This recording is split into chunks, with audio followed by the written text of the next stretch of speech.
The spread of Buddhism. The most famous Kushana ruler was Kanishka, who ruled around 1900 years ago. He organized a Buddhism council where scholars meet and discussed important matters. Avakshta, a poet who composed a biography of the Buddha. The Buddha Chitra lived in his court.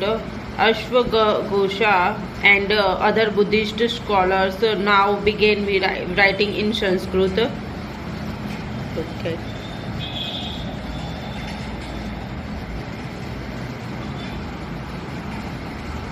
A new form of Buddhism known as Mahayana Buddhism now developed. This had two distinct features. Earlier, the Buddha's presence was so in sculptures by using a certain sign.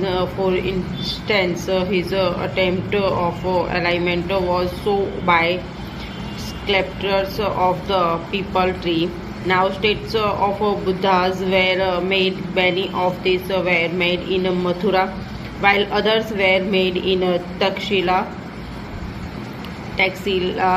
The second change was a belief in Bodhisattva. These were supposed alignment. Once they attended alignment, they could live in a complete isolation and meditate in peace. However, instead of doing that, they remained in the world to teach and help other people. The worship of a Buddhist became very popular. The spread throughout Central Asia, China, and later to Korea and Japan. Buddhism also spread to Western and Southern India, where dozens of caves were hollowed out of hills for monks to live in. Some of these caves were made on the orders of kings and queens, others by merchants and farmers. These were often located near passes through the Western Ghat roads connecting precious ports on the coast with cities in the Deccan. Run through these passes. Traders probably halted in these cave monasteries during their travel. Buddhism also spread southeastward to Sri Lanka, Myanmar, Thailand, and other parts of Southern Asia, including Indonesia. The older form of Buddhism, known as Theravada Buddhism, was more popular in this area. Read page 100 once more. Can you think of how Buddhism spread of these lands? The beginning of Bhakti. This was also time when the worship of a certain deity is which become a subtle features of later Hinduism gained in importance. These deities include Shiva, Vishnu, and goddesses such as Durga.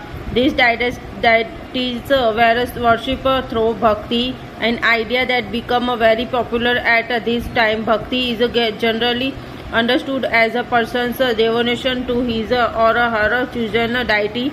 Anybody, whether rich or poor, belonging to the so-called high or low caste, man or woman, could follow the path of bhakti.